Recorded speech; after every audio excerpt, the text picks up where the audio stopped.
പോകുന്നത്. സിദ്ധാർത്ഥ രാജകുമാരൻ ചിന്തിച്ചു. രോഗം, മരണം, മനുഷ്യന്റെ തീരാ ദുഃഖങ്ങൾ, ഇതിനൊരു പരിഹാരമില്ലേ?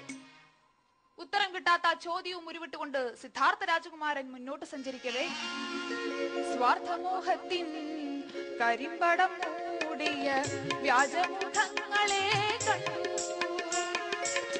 സ്നേഹവികാരം മനസ്സിൽ മുളയ്ക്കാത്ത മർത്യമൃഗങ്ങളെ കണ്ടു.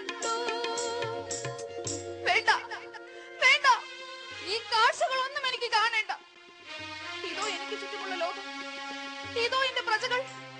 ഇല്ല, ഇല്ല, ഇതിനൊരു പരിഹാരം ഉണ്ടാകണം. എന്താണ് വഴി? ഏതാണ് വഴി? ചിന്തയിൽ നിന്നും ഉണർന്ന സിദ്ധാർത്ഥ രാജകുമാരൻ തുറന്ന വാതിലിലൂടെ പുറത്തേക്ക് സഞ്ചരിച്ചു. തേരാളിയായ പ്രിയപ്പെട്ട ചന്ദന്റെ മുറിവാതിൽക്കലെത്തി മെല്ലെ അദ്ദേഹത്തെ വിളിച്ചുണർന്നി.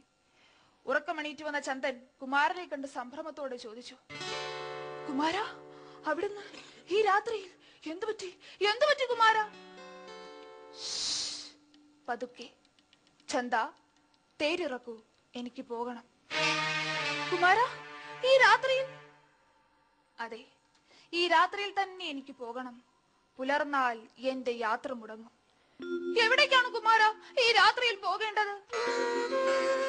മനുഷ്യരുടെ മുക്തിക്കുള്ള മാർഗം തേടി, ശാശ്വതമായ അവരുടെ സമാധാനത്തിനുള്ള മാർഗം തേടി. ചന്ദ, തേരിറക്കൂ, എന്നെ സഹായിക്കൂ.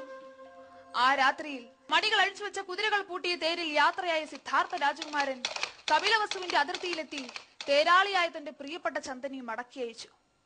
അതിർത്തി ദേശം കടന്ന് സിദ്ധാർത്ഥ രാജകുമാരൻ ഇരുളിൽ നടന്നു മറയുന്നത് വേദനയോടെ ചന്ദൻ നോക്കി നിന്നു. ഈ സമയം കൊട്ടാരത്തിലെ അന്തഃപുരത്തിൽ യശോധരയുടെ അലമുറയുയർന്നു. എന്റെ പ്രിയതമൻ എവിടെ? എന്നെയും ഈ കുഞ്ഞിനെയും ഉപേക്ഷിച്ച് അദ്ദേഹം എവിടെ പോയി? എന്റെ നാഥൻ എവിടെ? പറയൂ, എന്റെ നാഥൻ എവിടെ? പ്രിയപുത്രന്റെ തിരോധാനത്തിൽ ശുദ്ധോദന മഹാരാജാവ് വിലപിച്ചു. ഈശ്വര, ഞാൻ എന്താണ് ഈ കേട്ടത്? വൃദ്ധനായ ഞാൻ ഒറ്റപ്പെടുകയോ? എനിക്ക് ശേഷം ഈ രാജ്യം അനാഥമാവുകയോ? പള്ളിമെത്തയിലേക്ക് മഹാരാജൻ വീണു. പുത്രവിയോഗത്താൽ കാതൻ തളർന്നു, ഭർതൃവിയോഗത്താൽ കാന്ത കരഞ്ഞു.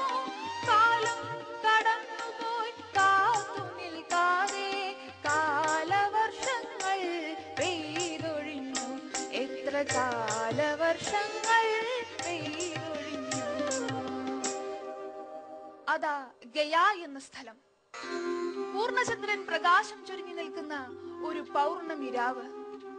ഒരാൽമരച്ചോട്ടിൽ ധ്യാനത്തിൽ മുഴുകിയിരിക്കുന്നു സിദ്ധാർത്ഥ രാജകുമാരൻ. ഈ പ്രപഞ്ചത്തിലെ സർവ്വ ദുഃഖങ്ങളും സ്വയം ആ ഹൃദയത്തിൽ ഏറ്റുവാങ്ങിയ പ്രതീതി. ഏകാന്ത ധ്യാനത്തിലിരുന്ന രാജകുമാരൻ ഞെട്ടിയുണർന്നു. ആ കണ്ണുകൾ തുറന്നു. ആ മുഖം പൂനിലാവ് പോലെ പ്രസന്നമായി. അന്വേഷിച്ചത് കണ്ടെത്തിയ സംതൃപ്തി. ജ്ഞാനം, മോക്ഷത്തിലേക്കുള്ള ഏക വഴി. സുഖം, ദുഃഖം ഇവയെല്ലാം വെറും ഭ്രമമാണ്. മോഹമെന്ന മായാവലയത്തിൽ അകപ്പെട്ടു പോകുന്ന മനുഷ്യ മനസ്സിന്റെ ഭ്രമം. ഇവയെല്ലാം ഉപേക്ഷിച്ചാൽ മനുഷ്യന് ശാന്തിയും സമാധാനവും ലഭിക്കുന്നു. മോക്ഷമെന്ന മഹാവൃക്ഷത്തിന്റെ ശീതളഛായയിൽ മർത്യന് ശരണം ലഭിക്കുന്നു. ബോധോദയം സിദ്ധാർത്ഥനെ ബുദ്ധനാക്കിയിരിക്കുന്നു. ശ്രീബുദ്ധൻ. അദ്ദേഹം ലോകരെ നോക്കി അറിയിച്ചു, നീ തന്നെയാകുന്നു നിന്റെ വെളിച്ചം. ജനങ്ങൾക്ക് മോക്ഷമാർഗം ഉപദേശിച്ചുകൊണ്ട് ശ്രീബുദ്ധൻ സഞ്ചരിക്കുന്നു. കൂട്ടത്തിൽ അനേകം അനുയായികളും. ധർമ്മം ശരണം ഗച്ഛാമി, സംഘം ശരണം ഗച്ഛാമി, ബുദ്ധം ശരണം ഗച്ഛാമി. ശ്രീബുദ്ധനും ശിഷ്യരും കപിലവസ്തുവിലേക്ക് എഴുന്നള്ളുന്നു എന്ന വാർത്ത വൃദ്ധനായ ചന്ദൻ കൊട്ടാരത്തിൽ അറിയിച്ചു.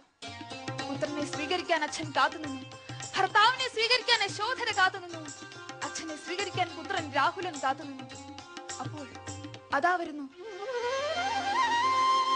മഞ്ഞ പിഴിഞ്ഞ മേൽമുണ്ട ചുറ്റി, മൗലിയിൽ മുടിമകുടം ചൂടി, സ്നേഹസാഗരമിഴികൾ തുറന്നു, സാന്ത്വന പൂക്കൾ പുഞ്ചിരി തൂകി. യശോധര ഓടിച്ചെന്ന കാൽക്കൽ വീണു തേങ്ങി. പ്രിയപ്പെട്ടവനെ, അങ്ങ് എവിടെയായിരുന്നു? അങ്ങില്ലാതെ ഞങ്ങൾ എത്ര വേദനിച്ചു എന്നറിയാമോ? ഇതാ നിൽക്കുന്നു വൃദ്ധനായ അങ്ങയുടെ പിതാവ്. ഇതാ നിൽക്കുന്നു അങ്ങയുടെ ഏക മകൻ രാഹുല്. നോക്കൂ, അങ്ങ് എല്ലാവരെയും ഒന്ന് നോക്കൂ. യശോധരയെ പിടിച്ചെഴുന്നേൽപ്പിച്ച് ആ കണ്ണുനീർ തുടച്ചുകൊണ്ട് പുഞ്ചിരിയോടെ വിളിച്ചു, മകളെ, കാണുന്നുണ്ട്, ഞാൻ എല്ലാവരെയും കാണുന്നുണ്ട്. വേദന അത് ഈശ്വരന്റെ എല്ലാ സൃഷ്ടിയിലുമുണ്ട് മകളെ. അതിനുള്ള കാരണമാണ് നാം അറിയേണ്ടത്. മോഹം, സ്വാർത്ഥമായ മോഹം. ഇപ്പോൾ നീ വിലപിച്ചതും അതുകൊണ്ടാണ്. സ്വാർത്ഥതയും അതിൽ നിന്ന് ഉത്ഭവിക്കുന്ന മോഹവും ഹിംസ ചിന്തകളും വിവേകികളായ മനുഷ്യർക്കുള്ളതല്ല. അവന് മാത്രമായി ഈശ്വരൻ നൽകിയ ഒരു അമൃതധാരയുണ്ട്, സ്നേഹം. ആ അമൃത് ആദ്യം സ്വയം കുടിക്കുക, എന്നിട്ട് മറ്റുള്ളവരെ കുടിപ്പിക്കുക. മനസ്സ് ശാന്തമാകും, ജീവിതം സമാധാനപൂർണമാകും, അതോടൊപ്പം ഈ ഭൂമി സ്വർഗമാകും. എല്ലാവരുടെയും നന്മയും ശാന്തിയുമാണ് നമ്മുടെ ലക്ഷ്യം. ഇവിടെ എല്ലാവരും ഒന്നാണ്, എല്ലാം ഒരാളുടെ സൃഷ്ടിയുമാണ്. എല്ലാ നന്മകളും നിനക്കുണ്ടാവട്ടെ. ലോക സമാധാനത്തിന്റെ സന്ദേശവാഹകനായ സാക്ഷാൽ ശ്രീബുദ്ധൻ ഇതാ യാത്രയാകുന്നു.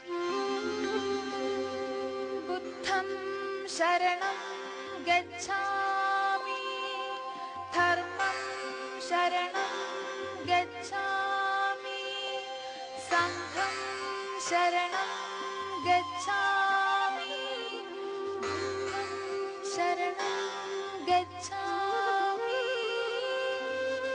നന്ദി, നമസ്കാരം.